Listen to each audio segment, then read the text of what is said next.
Global concerns over climate change and the environment have been on the rise tremendously as of late, and this week the scope has focused entirely on the devastating fires engulfing Maui. Beginning on August 8, 2023, wildfires in Lahaina, Kihei, and Upcountry Maui have ravaged the tropical Pacific paradise, leaving a trail of destruction, ash, and debris in its path. Along with an estimated $5 to $8 billion in damages to the island, the devastating fires have claimed 106 lives thus far, with an additional 100 or more people still missing, and at least 11,000 who've been displaced from their homes, making this the deadliest U.S. wildfire in the last 100 years. Thankfully, fire crews and volunteers have worked to mostly contain the spread of the fires, but a week of destruction has nonetheless left Maui as an ashen shell of its former lively self. In this video, we will take an in-depth look into this natural disaster, covering Maui before tragedy struck the island, what went on during the fires, where Maui stands now, and what the future might hold for this beloved spot in the Pacific. We'll begin with a basic overview of Maui and what the island looked like before the fires. Hawaii comprises 8 main islands, with Maui being the second largest of the 8, encompassing 728 square miles in the Pacific waters.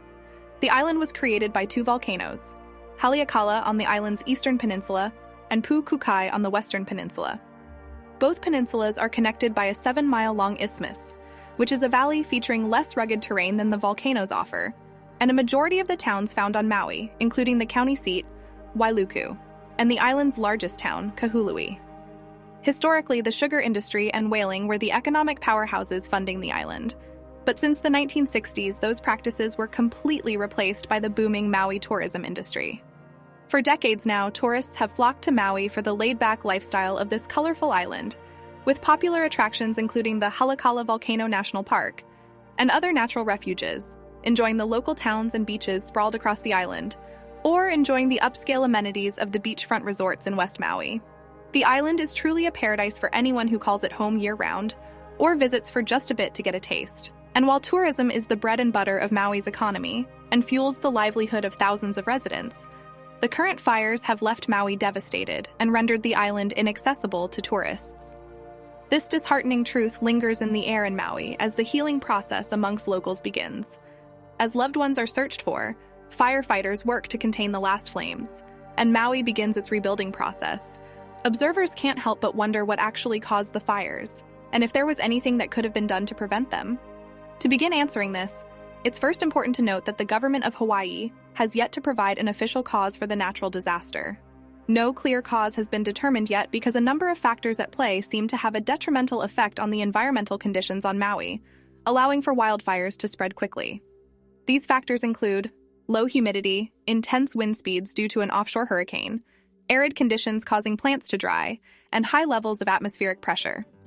Prior to the fires, the intense winds from nearby Hurricane Dora caused power lines to fall and was already causing high levels of property damage to homes and businesses on the island. By August 8th, enough of these factors contributed to perfect wildfire conditions centered in Maui, and the flames began to spread at a rapid pace. In a situation so seemingly perfect for cultivating a wildfire, is there anyone whose finger can be pointed at as being responsible for this tragedy? While many environmental factors contributed to the spread of these fires, the legal blame is being centered at Hawaiian Electric, who service 95% of the whole state with its power and electricity.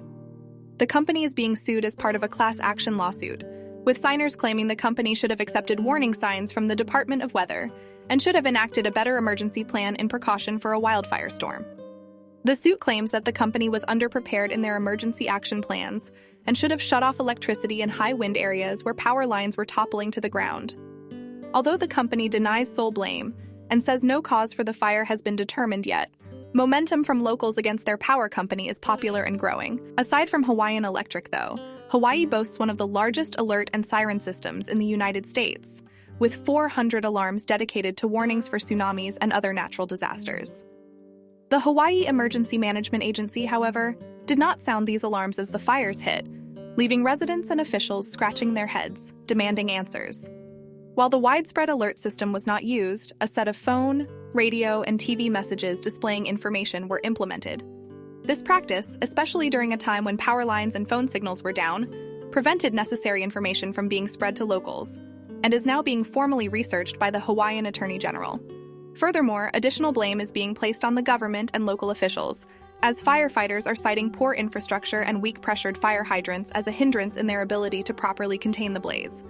And if all those factors weren't enough, naturalists and scientists are additionally blaming invasive plant species found across Maui for the spread of the flames, arguing that the plant species that have replaced the original plants on Maui are much more conducive to burning, and therefore spread the fires over larger areas. For the locals of Hawaii, a tragedy of this magnitude has not been witnessed on the island in all of its history. The flames all started separately at similar times, and all spread sporadically and rapidly as the wind speeds hovered around 60 to 80 miles per hour. Because of these intense winds, the flames were able to spread at unprecedented rates, with the Lahaina blaze being clocked at moving a whole mile a minute. The flames, therefore, were inescapable for some, as homes, businesses, and lives were engulfed in the storm. Panic ensued amongst locals, as information and assistance with the flames was sparse, causing thousands to be displaced and lost within just a few hours of the beginning of the storm. As it spread, residents were seen taking extreme measures to avoid the flames and protect themselves and their loved ones. Some valley residents and those on the coasts were observed as having to jump into the ocean to avoid the flames, which pressed right up to the shore. The National Guard has been called in multiple times throughout the week to assist with this state of emergency, and were even used to help those treading in the ocean return somewhere safe on land. Others further inland had no water to resort to, and many fled further towards highlands closer to the peninsula centers. Unfortunately, though, the upcountry wildfire ravaged the central portion of the eastern peninsula, completely surrounding some residents in fire. Locals who survived the carnage went on to describe the event as similar to what they had seen in apocalypse movies, only much scarier as it affected themselves, their families, and their neighbors. On a less grim note, the flames are becoming almost completely contained, with the Lahaina fire, the largest of the three, about 85% contained, and the other two fires completely contained. The town of Lahaina, though, is nearly completely eradicated, and almost all homes, buildings, and businesses must be rebuilt. Similar suffering is being seen across the island as locals enter a state of mourning over their home. Additionally, now that the flames are contained, the search for loved ones and missing people has begun, and the death toll is expected to rise. A massive percentage of the population has just become displaced or homeless, and therefore the people of Maui are benefiting greatly from generosity from the volunteers, donations, and the National Guard. This event was truly a saddening tragedy, and environmentalists, historians, meteorologists, lawyers, scientists, politicians, and so many more will surely be studying the event for years and years to learn about what exactly went wrong and how we can implement change across the world to prevent something like this again. The tone in Maui is not completely down, though, as the destructive path of the flames left one major relic in Lahaina's city square still standing. Locals of Lahaina herald their 150-year-old banyan tree as the town's most important and iconic symbols, and although destruction and debris are found surrounding this monolith, the tree still stands despite its trunk being charred a bit. In the words of Hawaii's Governor Josh Green, "It's like a burn victim itself, traumatized, much like the town." Even though the town is traumatized and broken, much like their banyan tree, they are still alive and still have hope. The massive tree next to their courthouse will serve as a symbol for the town and the whole island of Maui as they recover and rebuild. Although the tree is damaged, it is still alive and is still reminding the town of their immense strength and resilience. The tragic wildfires cast across Maui have shown devastation and destruction of lives, but amidst the rubble is an island about to heal and grow. While the healing process and rebuilding may take years and years, glimmers of hope remain across the island as news of Maui spreads across the world. The Maui fires are a terrible environmental tragedy, and many lessons can be learned from its ashes.